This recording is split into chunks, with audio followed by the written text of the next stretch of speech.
Indonesia Timur menawarkan keindahan gugusan Nusa yang siap menjejali daftar perjalanan para pelancong. Indonesia Timur adalah tanah yang menyimpan sejumlah riwayat. Debur ombak, lembah dan pegunungan, kearifan di desa-desa adat, dan magis ritual adalah pesona yang akan melingkupi setiap pejalan ketika menjelajah.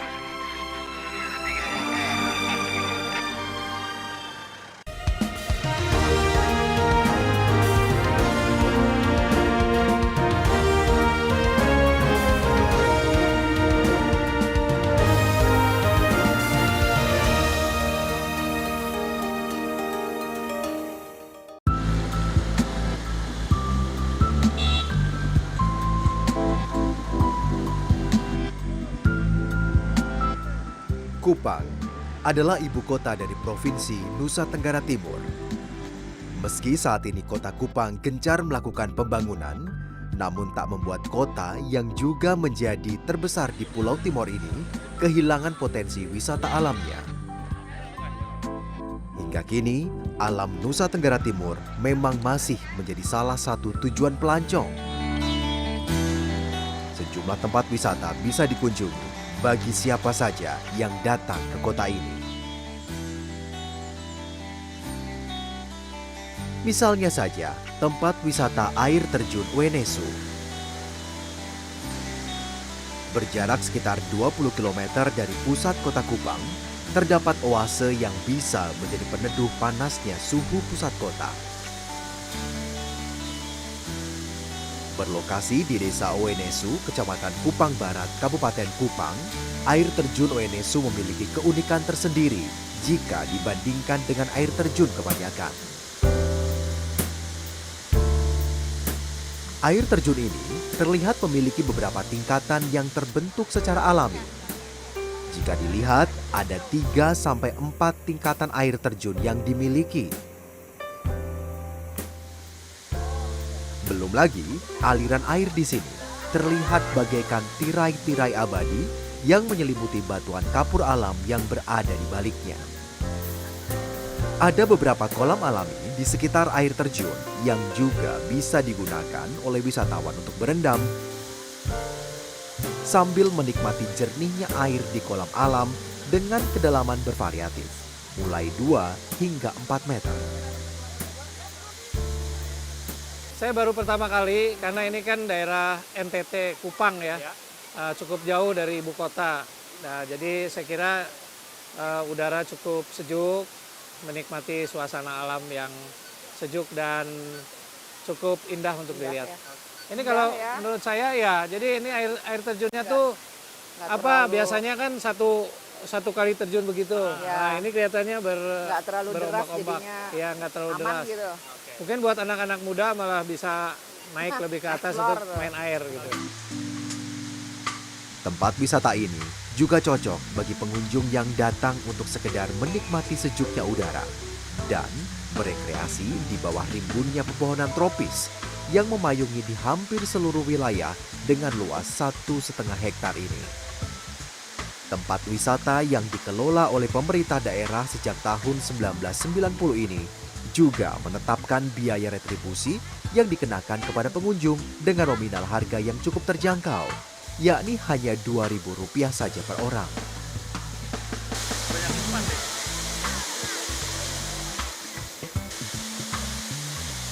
Setelah menikmati suasana kesejukan air terjun Wenesu, masih ada lokasi wisata lainnya di Kota Kupang, Nusa Tenggara Timur. Kali ini, wisatawan yang ingin menikmati suasana pantai sambil menunggu matahari tenggelam, tidak ada salahnya untuk mengunjungi Pantai Taplolong. Berjarak tidak jauh dari air terjun Wenesu atau sekitar 30 km dari pusat kota Kupang, ada Pantai Taplolong yang menawarkan pesona laut nan eksotis. Hamparan pasir putih membentang di pantai dengan panjang 3 km ini. Tampak laut pun berwarna biru muda terang, tatkala disinari oleh matahari. Karakteristik ombak di pantai ini pun tidak terlalu besar dan cenderung aman. Baru pertama kali. Baru pertama kali. Iya. Impresinya seperti apa sih datang ke pantai yang bisa dibilang ini pasir putih nih ya? Pasir putih, betul. Iya. Jadi kalau kita lihat sih, dibanding dari beberapa tempat yang pernah saya lihat, ya walaupun ini agak jauh ya dari pedalaman, tapi untuk kebersihannya cukup lumayan baik lah gitu, dibanding tempat yang lain. Tidak, itu hanya cuman bayar uang kebersihan saja. Jadi kalau tadi sekitar 5.000 aja per orang. Terjangkau. Terjangkau. Luas gitu, Om, ya? Betul gitu. Suasananya juga bisa dilihat kan? Gitu. Pantainya luas, pasirnya juga bagus. Impresinya gitu. Impresi saya ya bagus Om, tapi memang sedikit kurang tertata ya.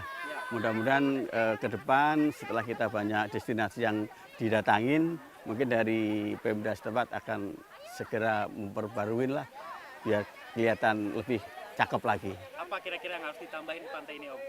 Yaitu masalah kulinernya saya kira masih banyak ya, masih banyak lahan-lahan yang kosong, terus juga masih banyak hotel yang belum terbangun dan mungkin tapi sudah terendus lah sama wisatawan. Mudah-mudahan Kupang lebih oke lagi. Biaya retribusi ke lokasi ini pun cukup terjangkau. Hanya saja belum diimbangi dengan sarana menuju ke lokasi. Pengunjung disarankan membawa kendaraan sendiri untuk menuju lokasi Pantai Taplolong ini karena jaraknya cukup jauh dari gerbang utama. Meski begitu, Pantai Taplolong merupakan spot terbaik untuk menyaksikan terbenamnya matahari kala senja tiba. Momen ini juga banyak diabadikan oleh sejumlah wisatawan, baik untuk memburu pesona alam ataupun bersuah foto.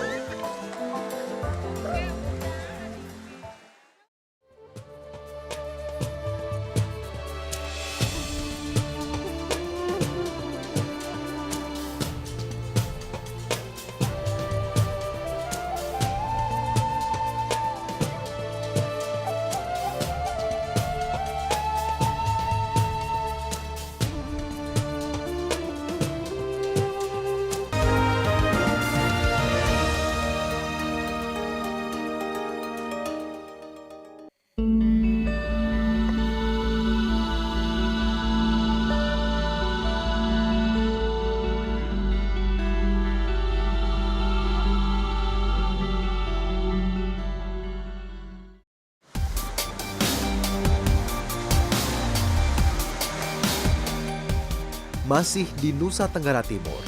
Setelah menyeberangi Laut Sawu selama 8 jam, perjalanan darat pun dilanjutkan menuju ke Kabupaten Ende, Pulau Flores.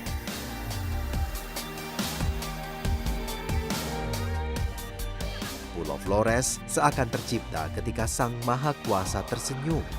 Hamparan pulau nan eksotis, kekayaan alam yang membentang seakan dihadirkan dengan lengkap, mulai gunung hingga lautan.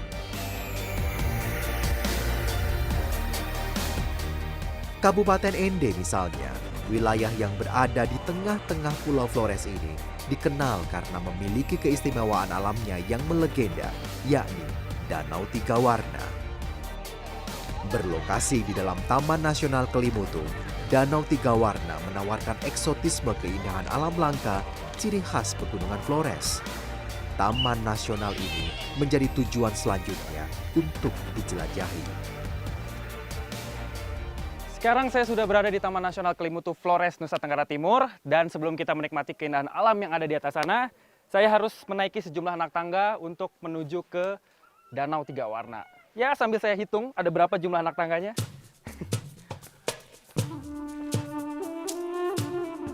Kelimutu berasal dari kata keli dan mutu. Keli berarti gunung dan mutu adalah mendidih.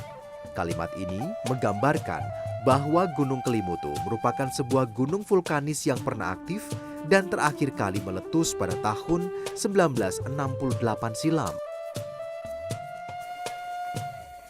Dalam perjalanan mendaki menuju Danau Tiga Warna, pemandangan alam yang indah serta segarnya udara khas pegunungan sangat memanjakan fisik. Pepohonan besar pun tumbuh memayungi pengunjung. Flora dan fauna lainnya di seluruh kawasan Taman Nasional seluas 5.000 hektar. Setelah menempuh pendakian selama setengah jam, tibalah di danau pertama, yakni Tiwu Nuamuri Ko'ofai yang kali ini terlihat berwarna hijau cerah.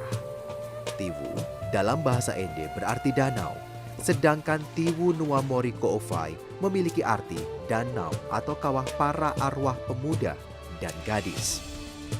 Tiwu Nuamori Ko'ofai menjadi danau terdalam dari seluruh danau yang ada, yakni mencapai 127 meter dengan luas 5,5 hektar. Danau inilah yang paling sering mengalami perubahan warna. Perubahan warna seringkali terlihat berwarna hitam, merah hati, biru, dan hijau. Sementara itu, berdampingan dengan Tiwu Nuamori Ko'ofai, terdapat danau bernama Tiwu Atopolo yang berarti tempat berkumpulnya jiwa-jiwa yang telah wafat dan selama hidupnya diyakini melakukan hal-hal yang tidak terpuji. Kawah dengan kedalaman 64 meter dan luas 4 hektar ini letaknya berdampingan dengan Danau Tiwu Nuamori Ko'ofai. Keduanya hanya terpisahkan oleh dinding batu setinggi 50 hingga 70 meter yang rapuh dengan kemiringan 70 derajat. Sama dengan danau di sebelahnya, Tiwu Atapolo juga sering kali mengalami perubahan warna seperti merah, biru, dan hijau. Aduh, sangat indah, sangat takjub. Jadi maksudnya kita mesti memberitahukan ke teman-teman yang lain, untuk orang-orang lain tuh harus datang ke sini. Ya. Selain dua warna ini, masih ada satu danau warna lainnya yang bisa dilihat dari atas puncak Kelimutu, yakni Tiwu Atambupu. Setelah melihat dua kawah yang ada di hadapan saya ini, ternyata masih ada satu kawah lagi yang berada di atas puncak sana, yaitu Tiwu Atambupu. Sekarang saya akan melanjutkan pendakian ke atas sana. Untuk menuju ke puncak Kelimutu, perlu sedikitnya menaiki lebih dari 200 anak tangga dengan elevasi yang cukup curam, yakni sekitar 60 derajat. Gunung Kelimutu memiliki ketinggian mencapai 1.639 meter di atas permukaan laut. Gunung ini pertama kali ditemukan oleh warga Belanda keturunan Leo bernama Van Zuchtelen pada 1915.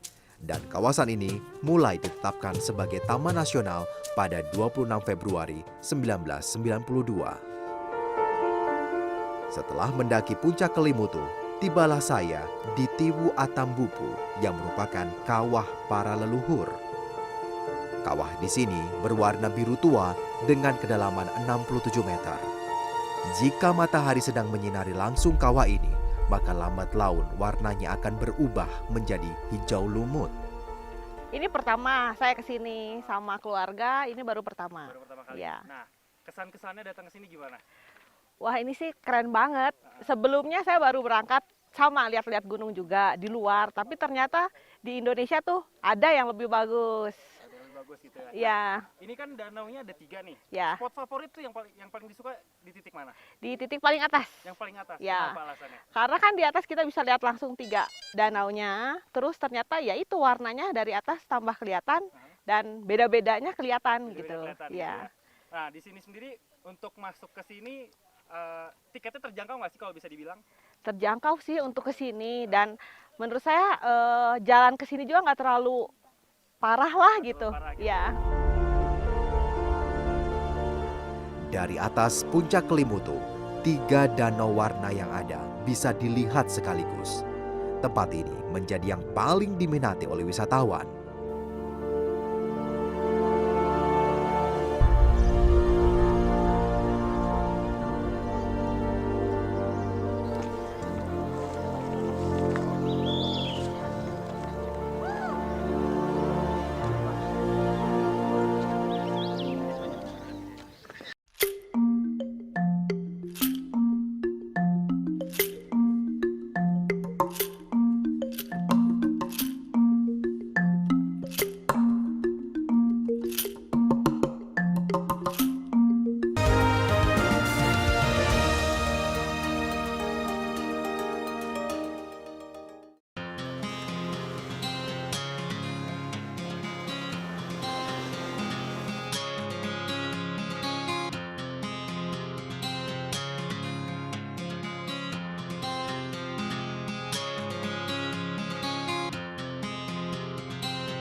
Menjadi salah satu dari 3 pulau besar di Nusa Tenggara Timur, Pulau Flores memang menjadi surganya pelancong yang ingin menikmati kekayaan alam dan budaya yang ada di sini. Dikelilingi pantai pasir putih dan laut biru nan elok, serta bertaburnya perbukitan yang berderet di sepanjang garis pulau menjadi bukti surgawi yang tersimpan. Indahnya alam juga menjadi cerminan akan adanya sebuah peradaban budaya yang turut serta melengkapi kekayaan Flores. Salah satu kekayaan budaya yang hingga kini melekat dengan alam bisa dijumpai di Kabupaten Ngada, Nusa Tenggara Timur. Berjarak hampir 20 km dari ibu kota Bajawa, Kabupaten Ngada, ada sebuah perkampungan yang hidup di balik gagahnya Gunung Inerie. Ada sebuah peradaban yang masih tersisa dengan tradisi warisan nenek moyang hingga saat ini, yakni Kampung Bena. Kampung Bena merupakan salah satu kampung budaya warisan zaman megalitikum atau batu besar yang sampai saat ini masih mempertahankan ciri khasnya sejak lebih dari 1.200 tahun, baik dari bangunan, budaya, serta harmonisasi penduduknya. Masyarakat Bena menyebut kampungnya dengan nama Nua Bena Jau. Ada lebih dari 40 rumah adat di Kampung Bena yang masih didiami sejumlah suku yang memang hidup rukun di dalamnya. Sedikitnya ada 9 suku di Kampung Bena yang sudah hidup bercampur melalui perkawinan secara turun-temurun. Beberapa suku di antaranya adalah suku Bena, Dizi, Dizi Azi, Deru Lalulewa, Deru Solamae, Wahto, Ngada, suku Ago, dan suku Kopa. Dia kalau asal mulanya tidak tahu. Soalnya seumur kami atau seumur nenek moyang tidak tahu dari mana asal Bena ini. Bena ini sejak dari dulu, Benanya ada di sini. Ya, kalau dulu dia bisa 4-5 keluarga, tetapi sekarang karena ada perubahan, jadi yang keluarga baru itu harus keluar. Dan yang tinggal di dalam rumah ini satu keluarga. Di sini ada 9 suku. 9 suku apa saja? Ini yang ada suku Dizi. Jadi suku Dizi ada 2, Dizi Kai dan Dizi Azi. Nah, terus suku Deru ada Deru Lalu dengan Deru Solo. Terus Bato, ini suku Bena, Ago, Ngada, Dizi, Dizi Azi sudah, Kopa.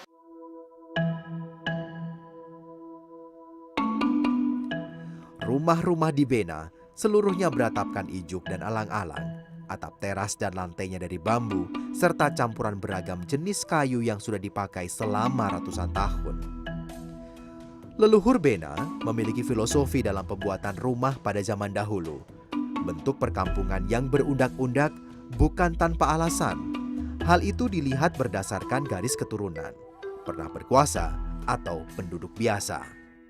Ya, saya memang baru pertama kali ya datang ke perkampungan Bena ini, dan ya buat saya cukup excited ya, ternyata di tempat yang bagus ini dan sejuk itu ada perkampungan yang memang masih dipertahankan ya oleh mereka, dan mereka tinggal di sini itu. Buat Desa Bena yang terutama ini peninggalan nenek moyang kita, ya kan? Ya itu harus dilestarikan, dibudayakan agar seluruh anak muda itu tahu kalau di sini ada desa peninggalan dari nenek moyang kita, harus dilestarikan. Mungkin yang pertama itu lokasinya, karena dia ada di bawah kaki gunung dari Bajawa sendiri dan rumahnya cukup unik. Mayoritas penduduk Bena adalah berladang dan kebanyakan aktivitas kaum perempuan adalah menenun yang dilakukan pada waktu tertentu saja. Hasil tenun yang dibuat biasanya dipajang di teras rumah untuk kemudian dijual kepada wisatawan yang datang. Motif tenun asli Kampung Bena biasanya bergambar kuda yang merupakan kendaraan mereka di masa lalu dan ayam yang dianggap sebagai hewan sakti. Harga dari tiap-tiap kain Bena bervariatif, mulai Rp200.000 hingga Rp500.000 tergantung bahan dan lama pembuatannya.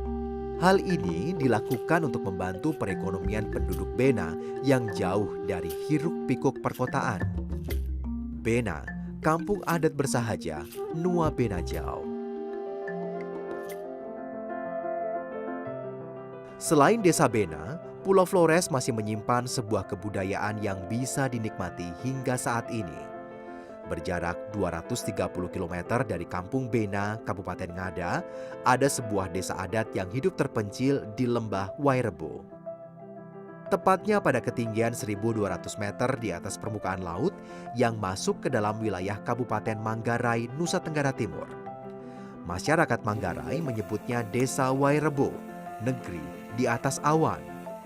Sebelum mencapai Kampung Wairebo, saya terlebih dahulu harus memulai pendakian dari Desa Denge, Kabupaten Manggarai. Dari lokasi tersebut, untuk bisa mencapai Kampung Wairebo, harus berjalan kaki dengan melalui perbukitan sejauh lebih kurang 7 km. Medan yang ditempuh pun cukup sulit dan terjal.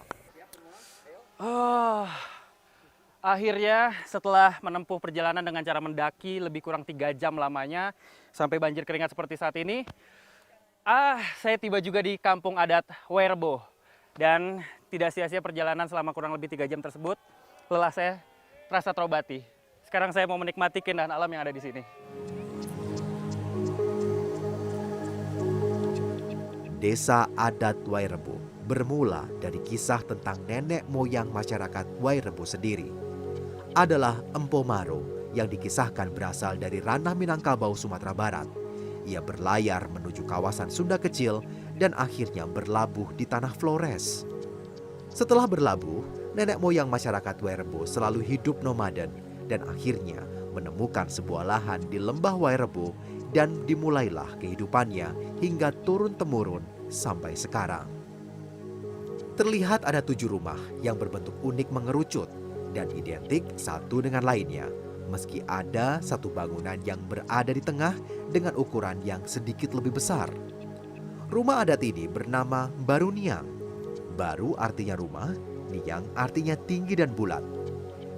Jumlah 7 rumah menyimbolkan 7 arah gunung di sekitar kampung yang dianggap sebagai pelindung desa. Rumah-rumah ini disebutkan telah berdiri selama 19 generasi. Pada 2012, UNESCO pun menetapkan Kampung Adat Wairebo sebagai salah satu desa terindah dan juga menjadi situs warisan budaya dunia. Bagi wisatawan yang datang ke sini, tidak akan menyesal setelah melihat keindahan panorama alam Wairebo serta keramahan penduduknya. Jadi luar biasa ya, amazing buat saya. Sepadan lah dengan capeknya sampai ke sini. Bayangkan kita berjalan sampai 5 km loh. Berapa lama waktu itu? Waduh, 3 jam. 3 jam. Kita mendaki sekitar 2 jam kita mendaki, terus sejam kita jalan lurus, turun ke lembah, ini tiba di tempat ini.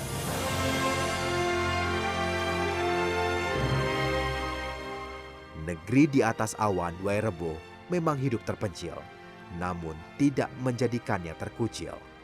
Wairebo pun kini mendunia.